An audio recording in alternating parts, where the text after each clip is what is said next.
بالله من الشيطان الرجيم بسم الله الرحمن الرحيم السلام علیکم.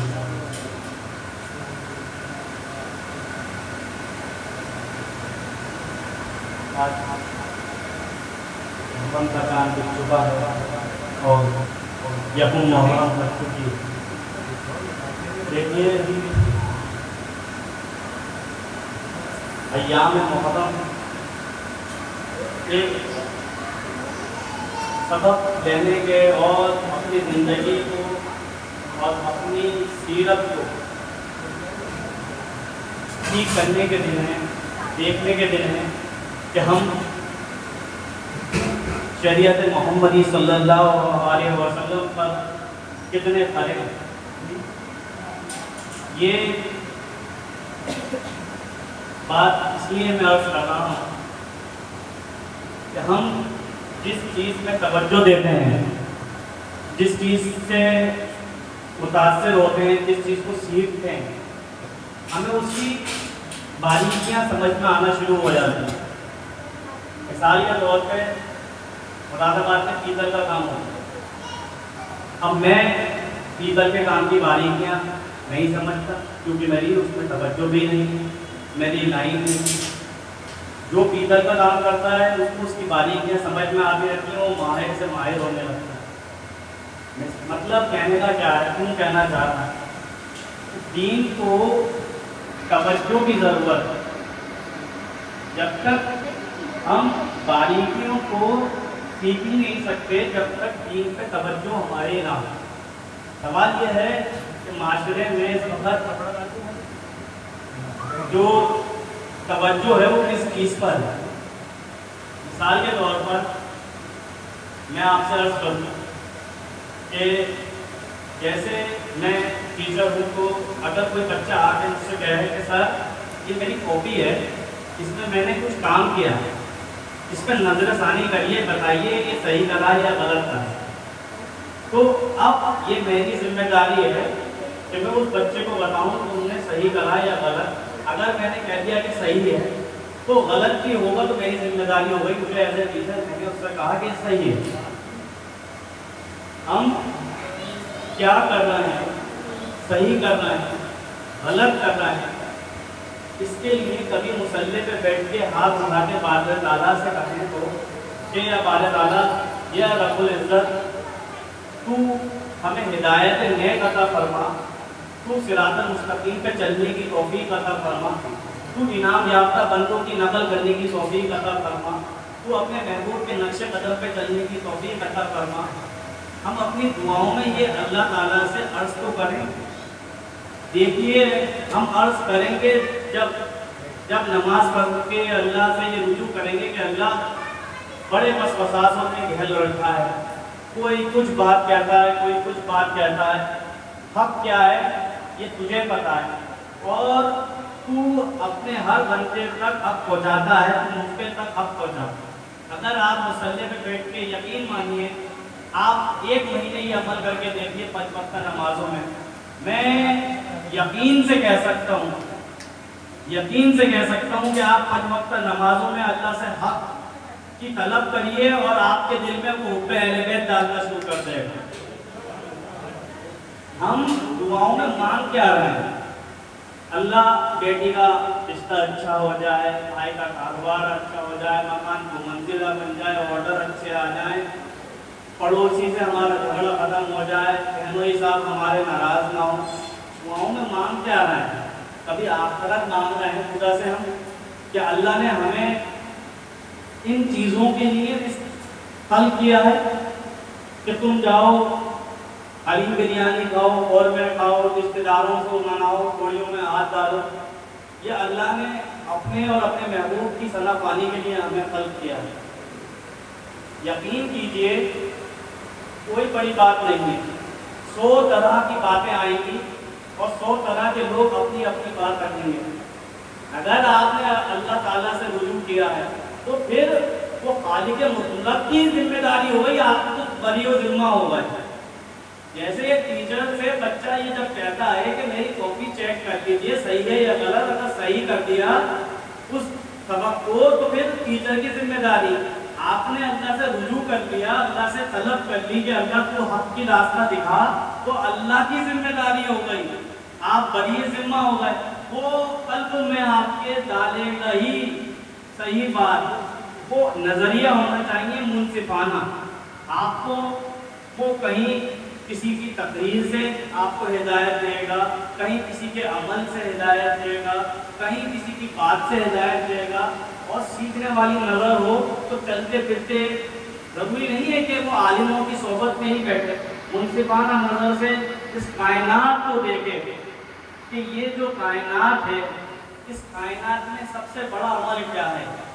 سب سے بڑا عمل ہے آپ کا صلہ رحمی، محبت، خلوص، پاکیزہ دل۔ جس کا دل پاکیزہ ہوگا، جس کا دل منصفانہ ہوگا، جس کو دوسرے کا درد ہوگا، اس کے دل میں ایمان اترنا شروع ہوگا۔ ہمارے ہاں عام تر پریشانی، ہم اپنے نظریاتی غلامی سے متاثر ہیں، ہم نظریاتی غلامی میں جکڑے ہوئے ہیں۔ نظریاتی غلامی یہ ہے کہ اگر کوئی شخص کچھ بات کہنا چاہ رہا ہے اور ہم بیٹھ کے سن رہے ہیں اور ہمیں معلوم ہے کہ ہمارے مخالف عقیدے کا ہے، تو پہلے ہی دل میں یہ مان لیتے ہیں کہ یہ غلطی کہہ رہا ہوگا۔ نظریات، اب اس نے کتنی بھی اچھی بات کہتی، متاثر ہی نہیں ہوں گے، کیونکہ ہم غلام ہیں اس سوچ کے جو یہ کہتی ہے کہ اس لائن سے آگے مت بڑھو۔ کبھی سوچو کہ اس دور میں کیا چیز مشکل ہو۔ اگر آپ سے کتابیں کسی زبان میں پڑھنا نہیں آتی، تب بھی آپ کسی علماء کی اپنے موبائل پہ ویڈیو سن تو سکتے ہیں، اور پڑھنا آتا ہو تو جس زبان میں پڑھنا آتا ہو اس زبان میں آپ دین پڑھ سکتے ہیں۔ ضروری نہیں ہے کہ آپ کو اردو، فارسی، عربی کے کوئی بہت بڑے عالم ہو۔ سوال یہ ہے کہ ہماری توجہ ہی نہیں ہے اس طرف، اور پھر ایسا بازی مباحثے ہوتے ہیں کہ یہ غلط، وہ غلط۔ اگر آپ منصفانہ دل لے کے اللہ سے رجوع کریں گے تو دیکھیے خود ایک بار 30 دن کر کے دیکھیے، آپ نماز روزانہ پڑھیے، نماز کی پوری پابندی کریے، پھر آپ دیکھیے کہ اگر آپ کے دل میں حب اہل بیت نہ آئے تو آپ مجھ سے کہیے گا ہم نے یہ عمل کرا اور ہمارے دل میں اہل بیت کی محبت پیدا نہیں ہوئی۔ اہل بیت کی محبت عین ایمان ہے۔ اللہ تبارک و تعالیٰ فرماتا ہے نہیں پیدا کرتا خدائی کو، ہرگز پیدا نہ کرتا خدائی کو، نہ پیدا اگر پیدا نہ کرتا محمد صلی اللہ علیہ وسلم۔ تو یہ کائنات تماشے کے لیے، سرکار دو عالم کے لیے ہے، اور محبت سرکار دو عالم کی آپ پیدا کریے۔ جب آپ محبت پیدا سرکار دو عالم کی کریں گے تو سلیقہ آ جائے گا۔ دیکھیے یہاں پر کتنے لوگ بیٹھے صاحب اولاد ہیں، آپ مجھے ایک بات کا جواب دیجیے، کوئی بھی شخص کتنا بھی گہرا دوست نہ رکھتا ہو، کتنا بھی اچھا عزیز دوست نہیں رکھتا ہو، کیا وہ اپنی اولاد پہ اپنے دوست کو ترجیح دے گا؟ میں اولاد والے بتاتے، میں بھی اولاد والا بیٹھا ہوں، یہ میرا بچہ بیٹھا ہے، میرا دوست ہے، جان نشاور بھی کرتا ہوں، اس کے ہر برے وقت پہ بھی کھڑا ہوں، وہ میرے برے وقت پہ بھی کھڑا ہے، لیکن مجھے نہیں لگتا کہ وہ میری اولاد کا کوئی مقابلہ بھی کر دے گا، اتنا اچھا دوست ہو۔ دوست کا مقام دوستی میں بہتر، گنتی کرو تو دوستوں میں کرو، اولاد سے گنتی نہیں ہو سکتی دوست کی۔ تو رسول کا جو سب سے عزیز دوست ہے تو عزیز دوستوں کی فہرست میں گنو اس کو۔ خاندان خاندان ہی رہے گا، اولاد اولاد ہی رہے گی، خون خون ہی رہے گا، نفس نفس ہی رہے گا۔ اس بات میں کیا بحث و مباحثہ کے ساتھ یہ کہہ دیا وہ کہہ دیا، یہ کچھ کیا ہو گئے، مولا علی کو افضل کہہ دیا۔ ارے جس نے مولا علی کو کسی سے مقابلہ کر دیا وہ اس سے کہو کہ تمہارا ایمان کیا ہے بھائی؟ کتنے موقع ایسے ہیں کہ جب رسول کریم کو امت محمدی کو بتانا تھا کہ میرے بعد کیا کرنا ہے اور کن کا دامن پکڑنا ہے، 24 ذی الحجہ مباہدہ ہوا، قرآن میں آیت اتری سورہ مباہدہ، لاؤ تم اپنی عورتوں کو، اپنے بیٹوں کو، اپنی نفس کو، تو بتائیں بیٹوں کو، نفس کو، عورتوں کو رسول اللہ کیا ازواج مطہرات نہیں تھی رسول اللہ کی ازواج مطہرات نہیں تھی کیا رسول اللہ کی؟ لیکن جب عورتوں کا ذکر ہوا تو امت کو بتانا تھا میرے بعد عورتوں کو دامن پکڑنا ہو تو بیوی خاتون جنت کا دامن پکڑنا ہے، بیٹوں کا دامن پکڑنا ہو تو حسن کریمین کا پکڑنا ہے، اور مجھ جیسی شخصیت میری نفس کو پکڑنا ہو تو مولا علی کا دامن ہے۔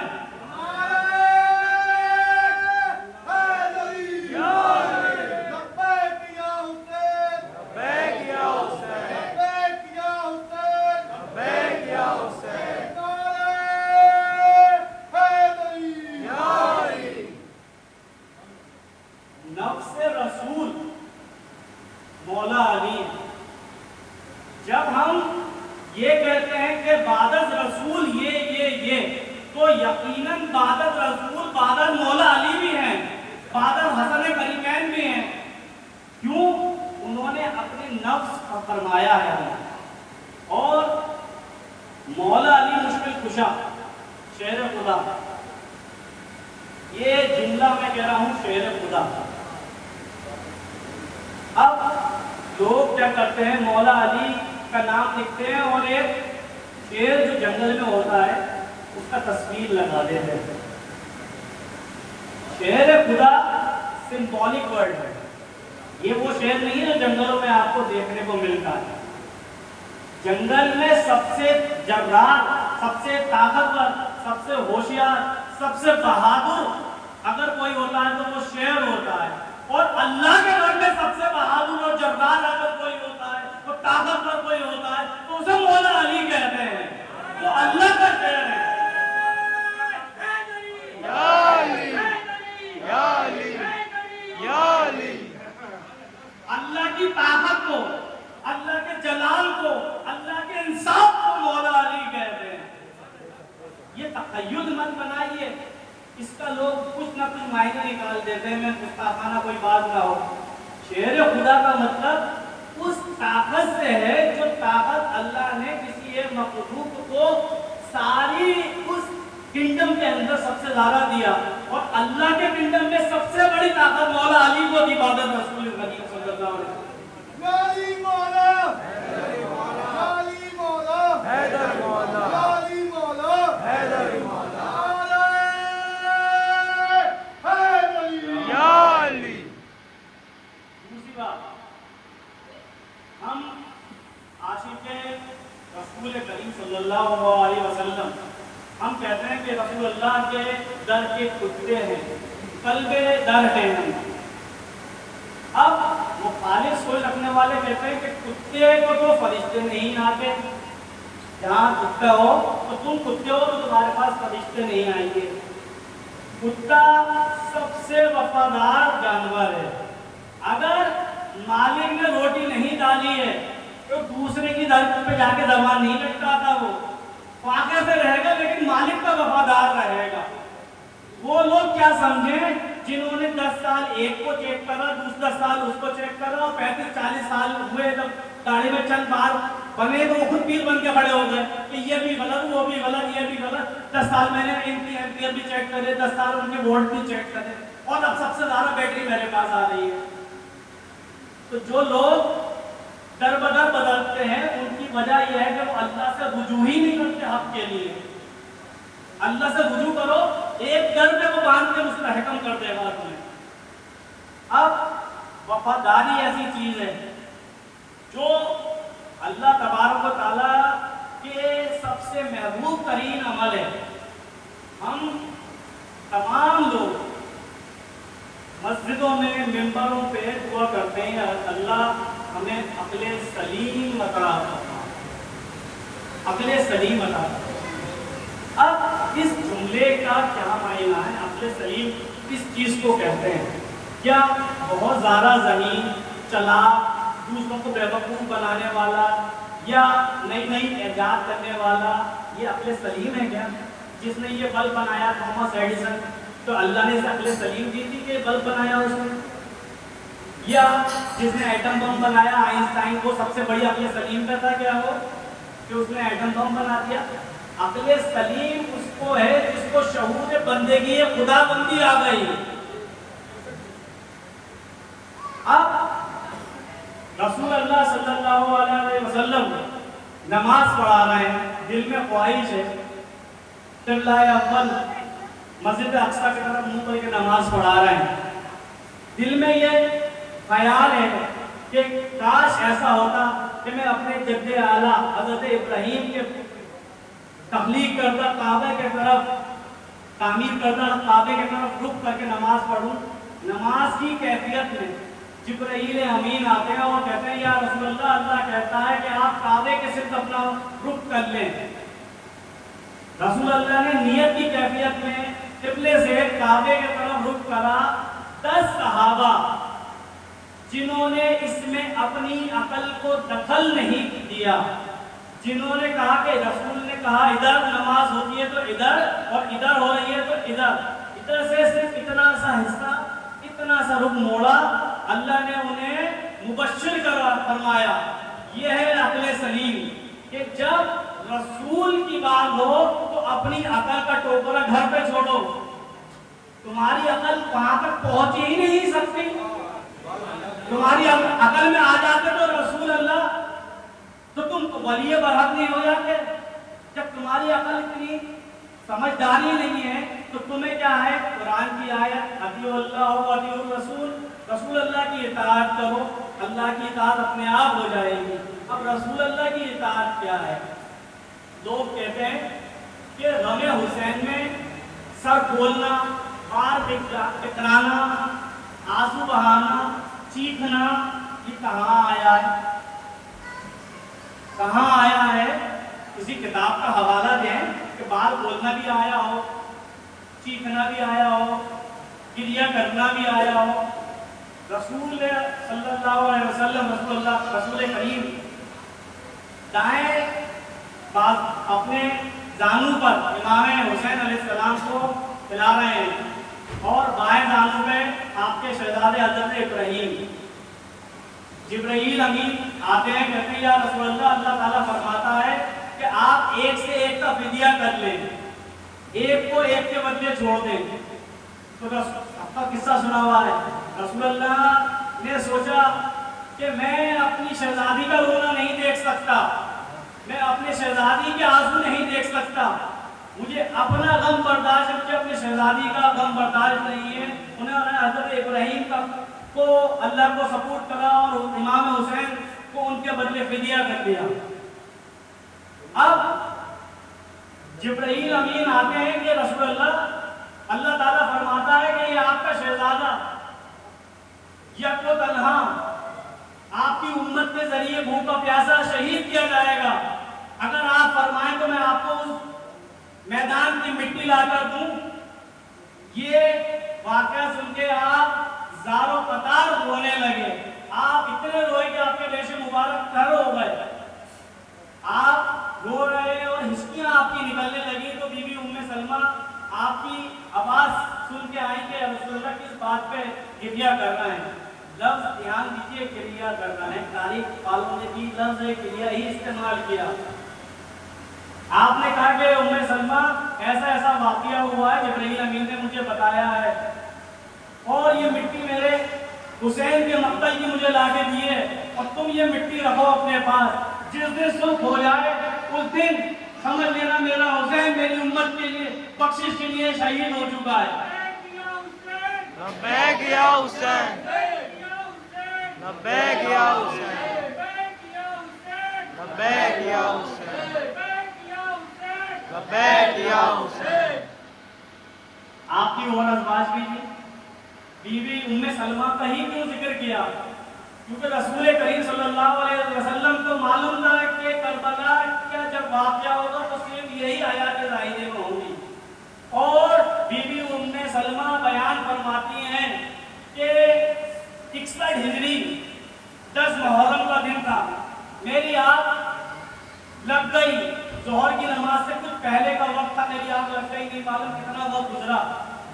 میں نے دیکھا کہ رسول اللہ صلی اللہ علیہ وسلم کے بال بکھرے ہوئے ہیں, بال بکھرے ہوئے ہیں, ریش مبارک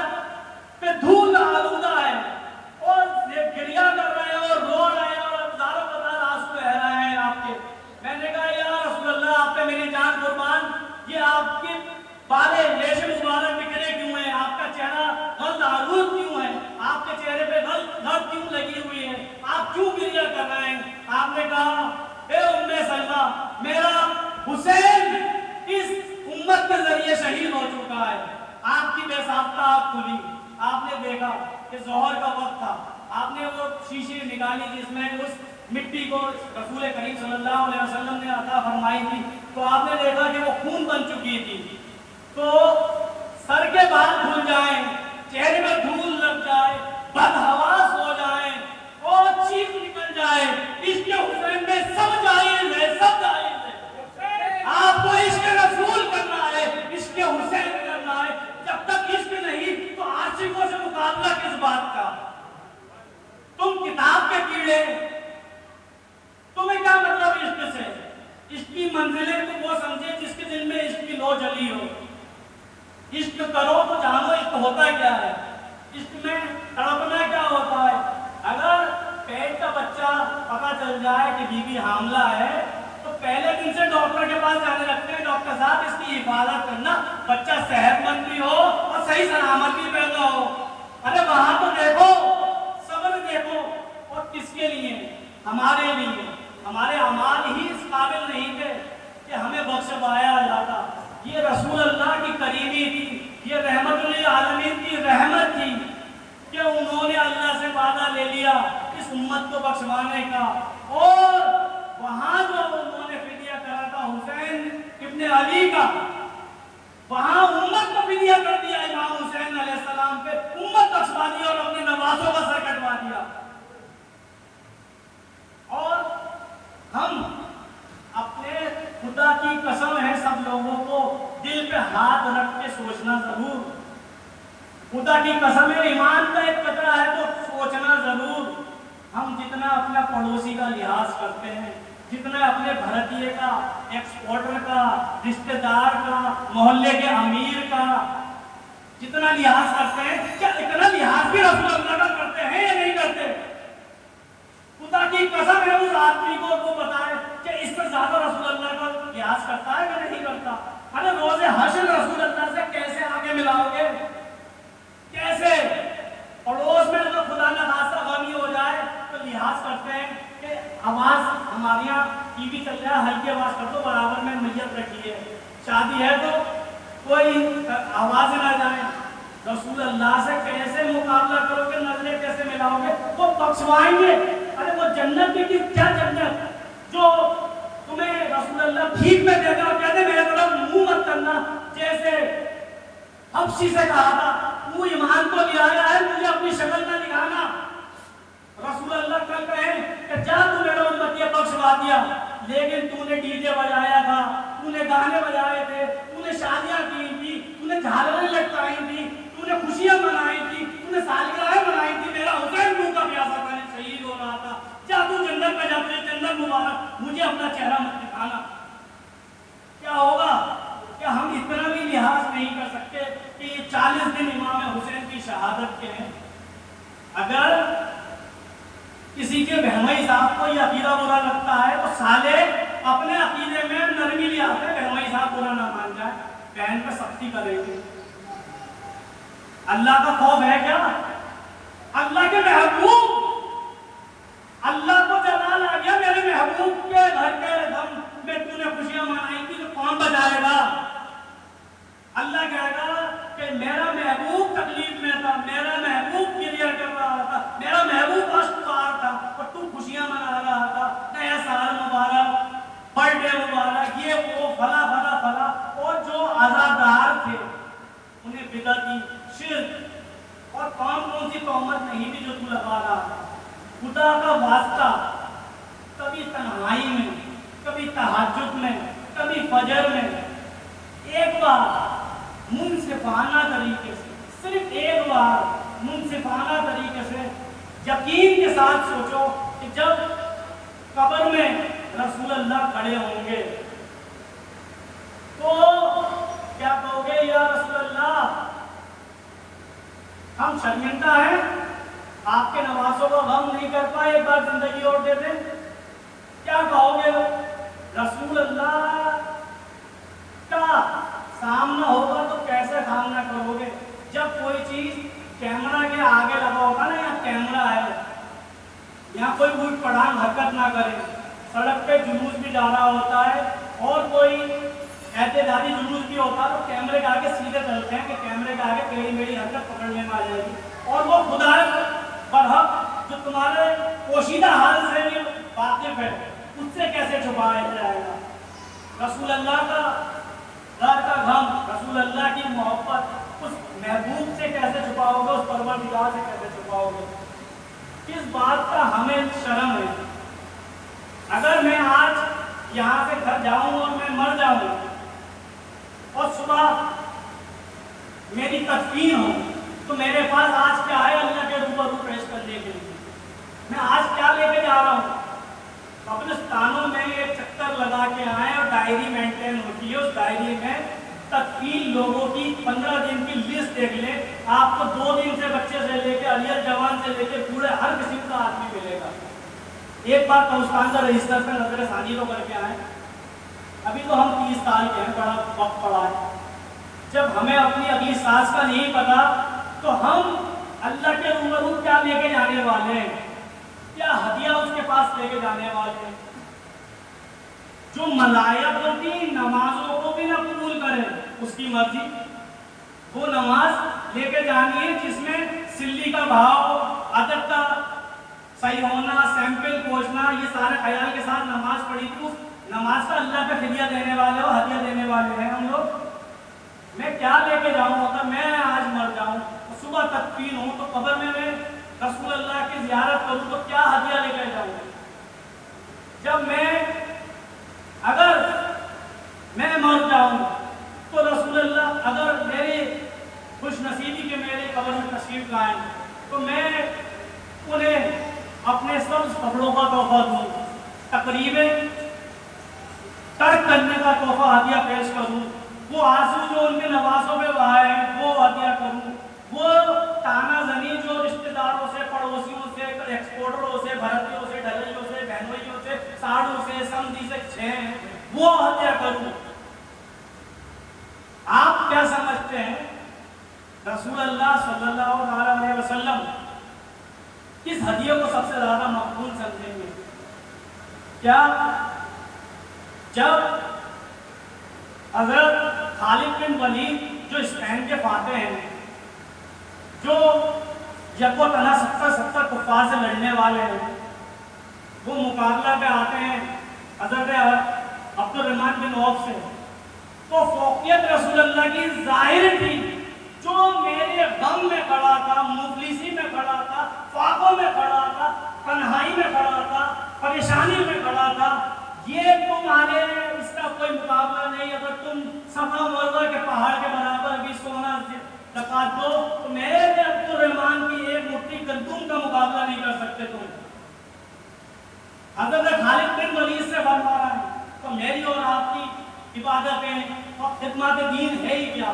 خدمت دین رسول اللہ نے پیرامیٹر بتا دیا اور ازواج میں بھی کہہ دیا خدیجہ کا کوئی مقابلہ نہیں، وہ میرے غم کی ساتھی ہے۔ رسول اللہ نے بارہا کہا جو میرا غم کا ساتھی اس کے کسی کا مقابلہ نہیں، اور رسول اللہ کا ظاہراً ابھی کیا غم ہے؟ ان کے نوازوں کا غم ہے۔ یہ دن شروع ہوگا ایام محرم، میں کسی کو دل آزاری یا کسی عقیدے کے اوپر انگلی تانا زنی کرنا پسند ہی نہیں کرتا۔ جو غلط کر رہا ہے اس کی مثال اسی طریقے کی ہے جس کو پیشاب پینا اچھا لگتا ہے اور بو کھانا بھی بہتر لگتا ہے، کیونکہ ہدایت اللہ کے پاس ہے، اس کو اللہ نے دماغ اتنا چھوٹا کر دیا کہ پیشاب اور بو بھی اب بہتر لگے گا۔ تو اگر کسی کو امام حسین علیہ السلام کا عظمت اور ان کا غم سمجھ میں نہیں آ رہا ہے، اس سے بحث کر کے اپنا وقت ضائع مت کریے۔ آپ سمجھ جائیے کہ اللہ اس کے اوپر پھٹکار ہے خدا کی، کیونکہ سیدھی بات سمجھ میں نہیں آتی۔ میں بس اتنا ہی آپ سب سے عرض کرنا چاہتا ہوں، اگر کسی کو میری بات سے کوئی دل آزاری ہو مجھ سے معافی چاہتا ہوں، وما علینا الا البلاغ۔